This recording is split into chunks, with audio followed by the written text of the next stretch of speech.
언제나 변함없으신 우리 주님의 은혜와 사랑이 오늘 이 예배 자리에 함께하고 계신 모든 분들에게 같이 하시기를 빕니다.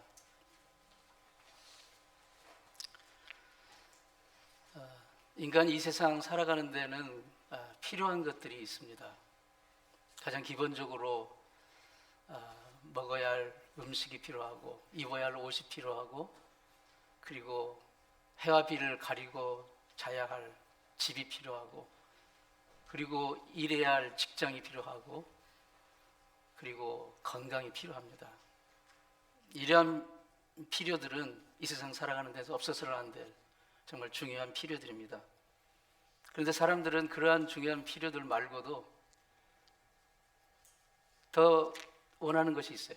명예도 권력도 더 필요로 한 사람이 있습니다. 또 어떤 사람은 죽어도 자존심만은 세워야 되는 그런 사람들도 있습니다.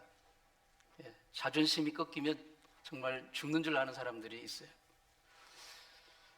머리카락이 한 대여섯 가닥밖에 안 남은 아저씨가 어느 날 이발소에 갔어요. 가가지고 자기 머리를 만지면서 이발사에게 얘기했습니다. 내 머리 좀 따주시오. 그러자 이발사가 기가 막혀가지고 한참 우아래로 쳐다보다가 그래도 커스터머가 리퀘스트를 하니까 당연히 해줘야죠. 그래서 정성스럽게 그 몇 가락 안 남은 머리를 따기 시작했습니다. 근데 그만 한 돌이 빠지고 말았어요. 그러자 이 아저씨가 화를 내면서 자존심이 상해가지고 이왕 이렇게 된 거 가름 하나 잘 타주시오. 그러자 또 이제 땀을 흘리면서 이발사가 이제 그 몇 개 안 남은 머리를 가지고 가르마를 이렇게 탑니다. 그러다가 또 한두 개 더 빠졌어요. 딱 하나만 남았습니다. 그러자 이 아저씨가 이왕 이렇게 된 거 무스를 발라서 잘 세워놔 주시오.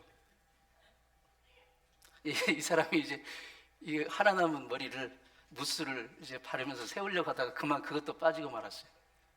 이발사는 정말 죽을 맛입니다. 이제 죽었구나 하고 숨을 죽이고 있는데 이 사람이 그나마 또 자존심을 세우면서 이왕 이렇게 된 거 광이나 잘 내주시오. 사랑하는 성도 여러분, 여러분에게 가장 필요한 것이 무엇입니까? 자존심입니까? 의식입니까? 필요하죠. 예수님께서 이 땅에 계실 때, 사역하실 때 정말 우리 이 땅을 살아가면서 필요한 그 육신의 필요들, 그 절박감, 그런 것들을 결코 모른다 하지 않으셨습니다. 그게 필요하다는 걸 아시고 그것을 채워주셨어요. 가난한 자, 그리고 굶주린 자들에게 먹이시고 또 정말 병들어 죽어가는 자들을 치유하시고 그들의 필요를 채워주십니다. 외면하지 않으셨어요. 요한복음 6장에 보면 예수님이 디베라 그 바닷가 들판에서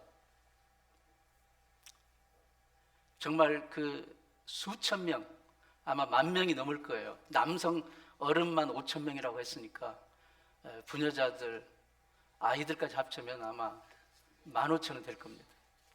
그 엄청난 인파가 예수님의 말씀을 듣고 하루 종일 있다가 허기가 졌어요. 이제 굶주렸어요. 그러니까 제자들은 거기서 먹일 수가 없으니까 다 각자 돌아가서 알아서 먹으라고 그랬는데 예수님이 그들에게 이제 오병이어 보리떡 5개와 물고기 2마리로 그 많은 군중을 먹이시는 놀라운 기적을 베푸십니다. 그들의 정말 그 육신의 삶의 필요를 아셨고 채워주시기 원하셨습니다. 오늘날 지구촌에는 약 한 83억 명이 살고 있습니다. 현재. 근데 그 중에 4명 중에 1명, 즉 4분의 1은 사실 오늘 먹을 게 없대요. 절대 빈곤에서 살아가고 있습니다. 그리스도를 따라가는 예수 그리스도의 제자들인 우리는 우리 이웃의 정말 결핍, 고통, 아픔 이것을 모른 척 해서는 안 됩니다. 그들에게 먹을 것이 없는 자들에게 빵을 나눠줘야 됩니다. 그러나 본문은 근본적으로 우리 육신의 필요를 채우는 것만이 근본적인 해결책은 아니라는 것을 보여주고 있습니다. 그날 들판에서 예수님은 놀라운 기적으로 그들의 육신의 필요를 채워주셨어요. 그런데 주님의 기적을 통해서 그 배고픔을 면했던 군정들은 어떻게 달라졌습니까? 그들의 삶이 좀 어떻게 변화되었습니까? 그걸 보고 좀 심한 표현이지만 하나도 달라진 게 없었어요. 육신의 필요를 채웠음에도 불구하고 달라진 게 없어요. 그들은 여전히 불평하고 여전히 불안하고 여전히 방황하고 여전히 배고파하는 군중이었습니다. 근본적인 필요가 채워지지 않았기 때문이에요. 근본적인 필요가 채워지기 전까지 인간은 결코 만족할 수 없고 기쁨을 누릴 수가 없다는 것을 보여줍니다. 여기서 또 한 가지 지적해야 할 그 중요한 포인트는 이 놀라운 기적을 체험한 이후의 군중들의 반응입니다. 그들은 예수님이 행하신 이 놀라운 기적을 보고 어떤 반응을 보였냐면 30절 말씀입니다. 30절 말씀 한번 보겠습니다. 시작. 우리가 이 표적이 무엇입니까? 하시는 일이 무엇입니까? 오병이어로 장정만 5천 명 이상을 먹이는 이 놀라운 기적을 보고도 또 다른 기적을 지금 또 다른 사인을 보여달라는 거예요. 그렇게 해서 우리가 당신을 믿도록. 지금 이것을 이미 보고도 그들의 그 요지는 이어지는 31절과 32절 말씀 보면 예수님 이 정도 기적 가지고는 안 됩니다. 한 끼 때우는 이 기적 가지고는 안 되고요. 보면은 모세는 광야에서 무려 40년 넘는 시간 동안 매일 하루도 빠지지 않고 만나를 내려서 우리에게 먹여주셨어요. 그러니까 당신은 모세보다도 좀 못합니다. 이런 식이죠. 예수님의 이 놀라운 기적을 보고도 더 커다란 기적을 요구하면서 끊임없이 불평하는 이 사람들, 그 사람들은 달라진 게 없어요. 모세 시대에도 하나님이 매일 만나를 내려주셨잖아요. 먹을 수 있는. 그들이 어디서 농사를 짓습니까? 무슨 월마트에 마이어 가서 그로서리를 살 수 있습니까? 아무것도 없잖아요. 하늘에서 오직 내려주는 만나를 가지고 그들을 먹이시고 결핍을 채워주셨는데 그 놀라운 기적을 매일 맛보면서도 그들은 불평합니다. 하나님, 만나가 지겨워요. 뭐 좀 다른 거, 새로운 거 없습니까? 뭔가 큰 거 없습니까? 좀 고기도 먹고 싶고, 애굽에서 먹었던 그 부추, 생선, 그 야채, 고기 좀 없습니까? 그러니까 육체의 필요 중요하죠. 근데 그걸 채운다고 해서 인간은 달라지지 않고 만족을 모르는 거예요. 그러니까 그 모세 때 그 백성들의 불평하는 백성들의 모습이나 지금 예수님 앞에서 그 놀라운 기적을 경험한 그들이나 육신의 필요를 채우는 것만 가지고 궁극적인 만족을 가질 수 없다는 것을 보게 됩니다. 그러므로 우리가 진정으로 필요한 것이 무엇인가? 이 땅을 살아가는 모든 인류가 정말 필요한 궁극적인 필요, 그것은 무엇인가? 두 가지를 보여줍니다. 첫째로 하나님과의 올바른 관계가 필요합니다. 그것을 모르고 있어요.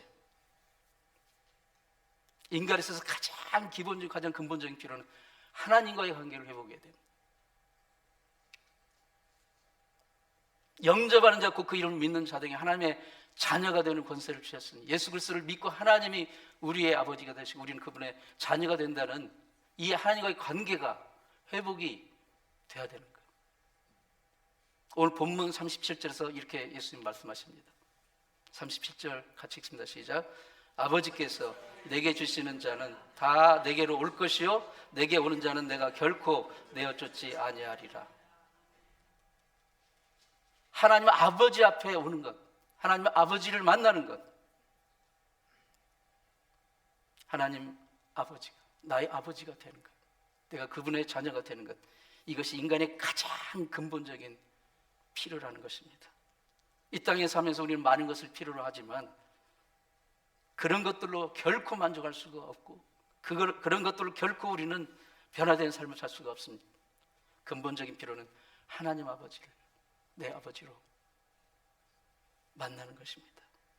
시편 기자는 이 진리를 깨닫고 시편 42편 1절에서 이렇게 고백합니다. 시작. 하나님이여, 사슴이 시냇물을 찾기에 갈급함 같이 내 영혼이 주를 찾기에 갈급하나이다. 인생의 가장 근원적인 필요, 근본적인 필요는 하나님입니다. 하나님을 만나는 것, 하나님을 내가 찾습니다. 하나님을 갈급합니다. 하나님 없이는 내가 아무리 많은 것을 가졌고 많은 것을 누리고 있다 할지라도 결코 만족할 수 없다는 것, 그것을 이 시편 기자는 깨닫고 고백한 것입니다. 성 어거스틴도 이 진리를 깨닫고 이런 유명한 고백을 했습니다. 성 어거스틴이 하나님, 내 영혼이 당신의 품에 돌아가 쉬기까지는 결코 평안함이 없습니다. 하나님과의 올바른 관계를 회복하지 않고서는 우리는 결코 평안함을 누릴 수 없고 결코 만족함을 누릴 수 없다는 사실을 고백하고 있습니다. 사랑하는 성도 여러분, 이런 고백을 여러분 지금 하고 계십니까? 하나님을 만나지 못하고 하나님을 내 아버지로 부르지 못하는, 관계가 형성되지 못한 상태에서 세상에 아무리 육신적인 필요를 채움받고 있다 할지라도 여전히 우리는 굶주린 사람일 수밖에 없는 거예요. 두 번째, 인생의 가장 궁극적인 필요는 영원한 생명입니다. 오늘 읽진 않았지만 바로 이어지는 본문 40절에서 이렇게 예수님 말씀하세요. 같이 읽습니다. 40절 시작. 내 아버지의 뜻은 아들을 보고 믿는 자마다 영생을 얻는 이것이니 마지막 날에 내가 이를 다시 살리리라. 아멘. 인생을 살면서 우리는 여러 가지 문제에 부딪힙니다. 매일 부딪혀요. 매일 그 문제와 우리는 스트러글을 하면서 살아가고 있습니다. 어떤 것을 우리가 이루고 어치브하고 성취하고 성공했다 할지라도 그 기쁨은 순간이에요. 우리는 또 다른 불안과 두려움을 맞닥뜨리게 됩니다. 그래서 우리에게 끊임없이 다가오는 질문이 있어요. 어떤 것을 이루고 성취했다 할지라도 그리고 그 다음에는 뭐? And then what? 결국 모든 사람이 그 다음에는 하고 가면 결국은 끝이 뭐예요? 죽음이 오는 거예요. 죽음, 차가운 무덤, 한 줌의 흙, 이게 오는 거예요. 그리고 그 다음에는 무엇이냐? 라는 이 질문 앞에 대답할 수 없다면 지금 우리가 일시적으로 필요를 해결받고 일시적으로 성공하고 성취하는 그런 그 누림과 즐거움은 무슨 의미가 있습니까? 중세시대 로마의 어떤 대학에 큰 그 대학 정문에 이런 사인이 붙어 있었다고 합니다. 그리고 그 다음에는 and then what? 이 문구가 대학 정문에 붙어 있어요. 이 사인에 얽힌 사연이 있는데, 로마의 한 젊은이가 살고 있었는데 큰 꿈을 품고 공부를 이제 하고자 했어요. 근데 너무 가난해가지고 그 꿈을 이룰 수가 없었어요. 그래서 자선 사업을 하는 정말 큰 부자인 유명한 부자 할머니를 찾아갔습니다. 그 할머니에게, 할머니, 저는 꿈이 있습니다. 그런데 너무 가난해서 제가 공부하는 동안 좀 저를 도와주시면 제가 꿈을 이루고 반드시 은혜를 갚겠습니다. 이 청년의 고백을 듣고서 할머니가 물었어요. 청년, 도대체 자네가 이루고 싶은 꿈이 뭔데? 예, 저는 우선 법대에 들어가서 열심히 공부하겠습니다. 그리고 그 다음에는 대학을 졸업하고 변호사가 되겠습니다. 그리고 그 다음에는 변호사가 돼서 정말 가난한 사람, 억울한 사람을 위해서 일하겠습니다. 그리고 그 다음에는 결혼해서 가정을 이루고 아들 낳고 딸 낳고 살겠죠. 그리고 그 다음에는 제가 늙을 테니까 아마 제자를 양성하겠죠. 그리고 그 다음에는 죽겠죠. 그리고 그 다음에는 모르겠습니다. 인생의 마지막 꿈도 없는 자에게 나는 한 푼의 후원도 할 수 없다네. 이렇게 할머니가 말했습니다. 그 만남 이후에 이 청년은 정말 심각한 고민을 하게 되었고 결국 그는 하나님을 만나게 되었습니다. 그리고 정말 열심히 공부하고 성공해서 나중에 대학을 세웁니다. 그리고 그 대학의 정문에다가 그리고 그 다음에는이라는 사인을 걸었다는 것입니다. 삶의 이 궁극적인 문제, 영생의 문제, 우리는 분명히 우리의 길의 끝에는 죽음이 온다는 것을 알고 있으면서도 일부러 잊으려 합니다. 그리고 그 다음에는 and then what? 이 질문을 우리는 일부러 회피합니다. 그러나 우리는 매일매일 묻고 또 물어야 됩니다. 바로 그 질문에 솔직하게 우리가 설 때 우리는 비로소 예수 그리스도를 찾게 되는 거죠.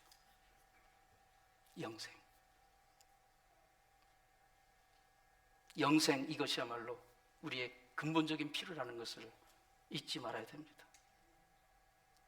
그러면서 예수님은 본문에서 인간의 이 근본적인 필요, 이에 대한 해답을 제시하여 줍니다. 본문 35절 말씀입니다. 같이 읽습니다. 시작.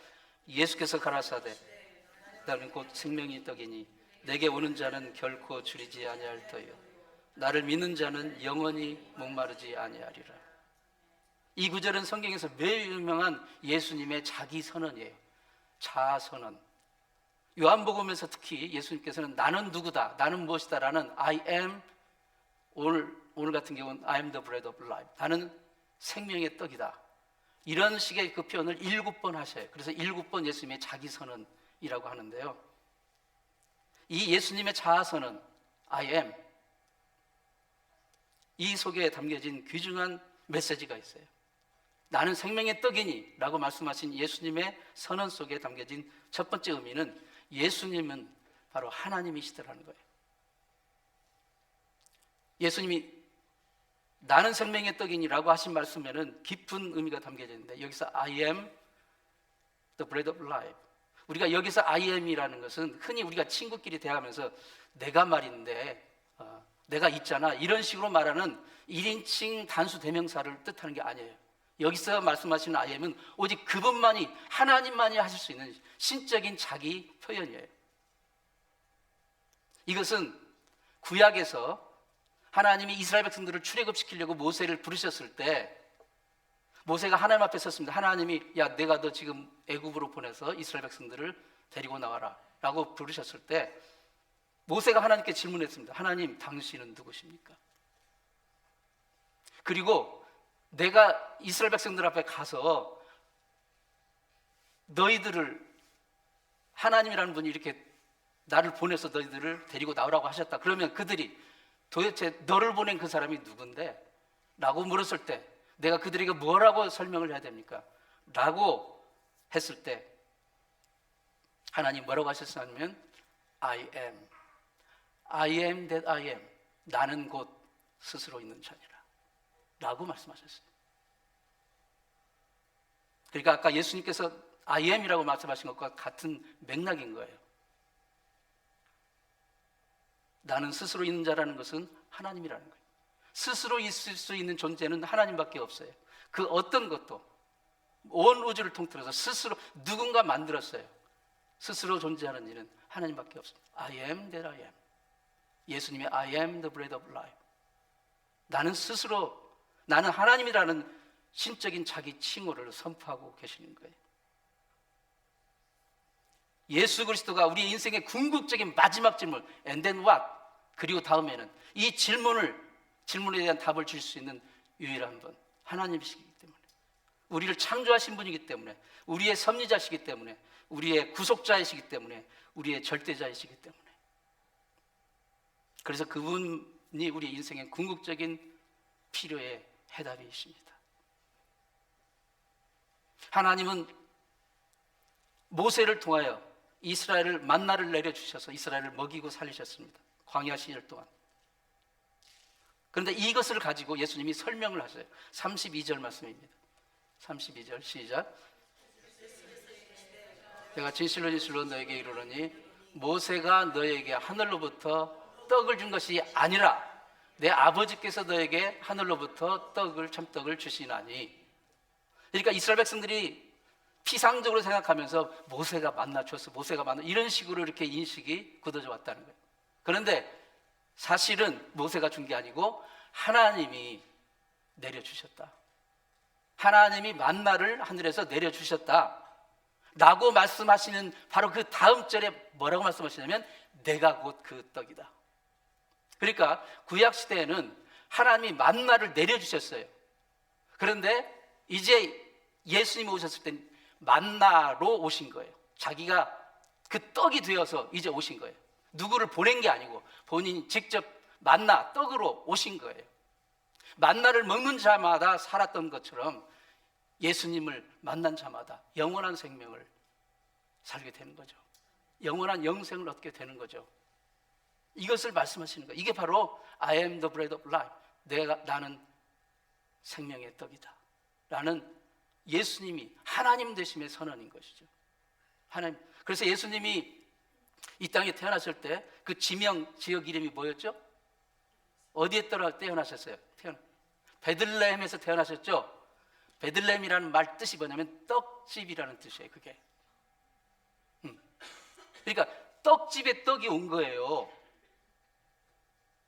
우연의 일치가 아닙니다. 다 이게 창세전부터 계획하신 하나님의 섭리 가운데서 이루어지는 거죠. 말씀이 이루어지는 거죠.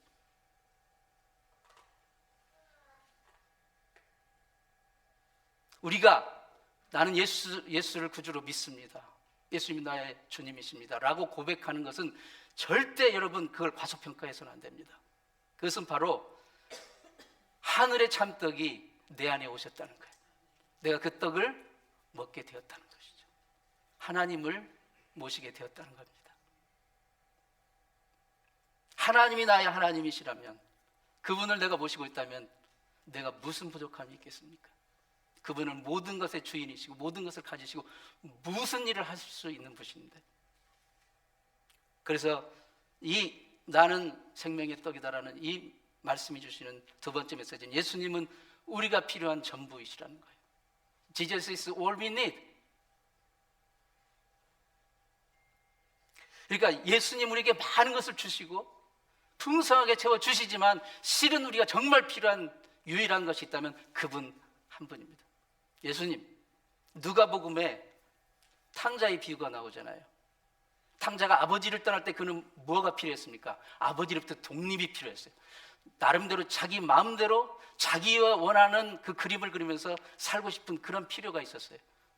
그리고 막 세상에 성공과 향락을 필요로 했어요. 자기의 뜻을 마음껏 펼치며 살고 싶었어요. 아버지의 간섭과 아버지의 그늘이 불필요했어요. 그런데 결국 얼마 가지 않아서 그 많은 재산을 다 탕진해버리고 알거지가 되었을 때 비로소 그는 깨달았습니다. 아, 내가 필요한 것은 성공도 아니고 물질도 아니고 세상의 즐거움도 아니고 아버지구나. 그래서 그 뭘 결단합니까? 아버지께로 돌아가는 걸 결단하는 거예요. 아버지만 회복하게 되면 모든 것이 해결될 수 있다는 것을 비로소 그때 깨달은 거예요. 그가 진정 필요했던 것은 아버지였습니다. 아버지께서 나를 다시 받아만 주신다면 나는 아버지 집에서 머슴이 되어도 노예가 되어도 상관없습니다. 그 고백을 했던 거예요. 돌아온 탕자를 두 팔로 안은 아버지의 음성을 여러분 기억하십니까? 아버지가 아들이 탕자가 돌아왔을 때 뭐라고 했어요? 얘들아, 살진 송아지를 잡아라. 잔치를 벌이자. 손가락에 가락지를 끼워라. 새 옷과 새 신발을 신겨라. 뭐요? 아버지가 회복되니까 모든 부차적인 필요들은 자연스럽게 다 해결이 되는 거예요. 예수님은 우리에게 언제든지 우리가 필요한 모든 것을 다 공급해 주시는 풍성하신 분입니다. 그러나 예수님이 주시는 것이 무엇인가에 초점을 맞추는 것이 아니에요. 하나님 우리에게 주시는 축복에 초점을 맞춰서는 안 됩니다. 하나님 그분에 우리는 초점을 맞춰야 돼요. 그분 안에 모든 게 다 들어있기 때문에 우리는 그분만을 얻으면 됩니다. 이 진리를 깨닫는데 왜 우리는 이렇게 오래 걸릴까요? 나는 생명의 떡이다 라는 이 예수님의 신적인 자기선언에 담겨진 세 번째 의미는 오직 예수님 안에 참된 영원한 만족이 있다는 것입니다. 예수님께서 말씀하셨죠. 내가 생명의 떡이니 내게 오는 자는 결코 줄이지 아니하리라. 영원히 목마르지 아니하리라. 이 말씀을 한 사람이 누가 있습니까? 인류 역사상 위대한 성인들, 영웅들, 왕들 중에 이런 선포를 할 수 있는 사람이 누가 있습니까? 아무도 없어요. 아무도 없어요. 오직 예수님만이 이런 선언을 하셨어요. 내게 오는 자, 나를 믿는 자, 나를 만난 자, 나를 소유한 자는 결코 배고프지 아니하리라. 영원히 목마르지 아니하리라. 이것은 육체적인 어떤 피로를 만족시키는 그런 것을 말씀하시는 것이 아니라 인생의 근본적인 영적인 배고픔과 목마름에 대한 말씀하시는 것입니다. 우리가 예수를 믿고 하나님의 자녀로 살아가는 이 땅의 삶 속에서 여전히 우리는 수많은 문제들과 매일매일 맞닥뜨리고 있어요. 직장의 문제, 사업의 문제, 결혼 문제, 건강 문제, 물질 문제, 학업의 문제, 성취해야 될 많은 문제들, 해야 될 많은 일들, 이런 일과 우리는 매일매일 씨름하고 있습니다. 그러나 우리가 그리스도인이 되었다는 특권, 하나님의 자녀가 되었다는 복됨, 그게 어디에 있습니까? 바로 예수님이 영원한 나의 참 생명의 떡이 되심을 믿는 그 믿음으로 인하여 내 인생의 근본적인 배고픔과 목마름에 대한 궁극적인 해답을 우리는 예수님 만나는 순간 갖게 되었다는 믿음의 확신과 평안입니다. 그렇기 때문에 예수님을 주님으로 모시고 살아가는 우리는 시편 23편 다윗의 고백처럼 고백할 수 있는 거예요. 같이 한번 고백할까요? 여호와는 나의 목자시니 내게 부족함이 없으리로다. 그가 나를 푸른 초장에 누이시며 쉴 만한 물가로 인도하시는도다. 내가 사망의 음침한 골짜기로 다닐지라도 해를 두려워하지 않을 것은 주께서 나와 함께 하심이라. 아멘. 너무나도 유명한 성경 구절이죠. 많은 분들이 외웁니다. 그런데요, 다윗이 이런 고백을 할 당시에 다윗의 실제 삶의 상황은 그의 인생의 모든 필요가 다 채워지고 안전이 보장이 되고 아무 문제가 없고 어려움이 없는 그런 상황이 아니었고 정반대의 상황이었어요.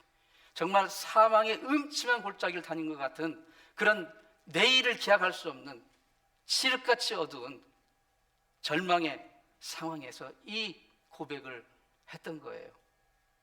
어떻게 이런 아름답고 위대한 고백을 할 수 있습니까? 그 상황에서 바로 생명의 떡이신 그 주님을 온전히 신뢰하고 그 주님 안에서 인생의 궁극적인 필요를 해결하는 해답을 가졌기 때문입니다. 다윗이 생명의 떡으로 발견했던 그 주님은 오늘도 우리에게 생명의 떡으로, 생명의 떡이신 주님으로 우리에게 와 계십니다. 이 다윗이 고백하였던 이 믿음의 확신, 여호와는 나의 목자시니 내게 부족함이 없으며 그가 나를 푸른 초장으로 쉴 만한 물가로 인도하십니다. 이런 고백을 할 수 있기를 축원합니다. 주님이 나의 생명의 떡이라는 것을 여러분 한시도 잊지 마시기 바랍니다. 여러분 바쁜 세상에 살아가면서 우리는 정신없이 많은 것을 잊어버리고 잘 까먹고 잊어버릴 때가 많아요. 할머니, 할아버지가 부부가 거실에서 텔레비를 보고 있다가 할머니가 딱 일어났어요. 그러자 할아버지가 임자, 주방 가는 길이면 냉장고에서 그 아이스크림하고 우유 한 잔 좀 갖다 줘. 혹시 잊어버릴까 좀 종이에다 써갖고 가. 그러자 할머니는 당신은 내가 무슨 치매라도 걸린 줄 알아요? 걱정 마요. 그래서 조금 있다가 할머니가 갖고 오는 거 보니까 삶은 계란을 접시에다가 갖고 오는 거예요. 그래서 할아버지가 왜 소금은 안 갖고 와? 내가 적어가라고 그랬잖아. 그래서 우리는 이렇게 까먹고 잊어버리고 살아갑니다. 아무리 인생이 바쁘고 힘들어도 내가 하나님의 자녀라는 것, 그리고 예수님이 나의 생명의 떡이시라는 것, 이것을 잊지 말기 바랍니다. 배고픈 참에 누가 점심 한 끼만 사줘도 우리는 얼마나 고마워합니까? 그런데 예수님은 우리에게 영원한 참떡이 되어주세요. 그분을 만나고 그분을 모시고 있다면 우리는 영생을 가졌고, 그리고 영원히 배고프지 않고 목마르지 않고, 나는 영원한 생명의 떡이신 예수님으로 인하여 영원히 배고프지 않습니다. 영원한 생수가 되신 주님으로 인하여 영원히 목마르지 않습니다. 이 고백이 참된 고백으로 살아나는 한 주간 되시길 바랍니다.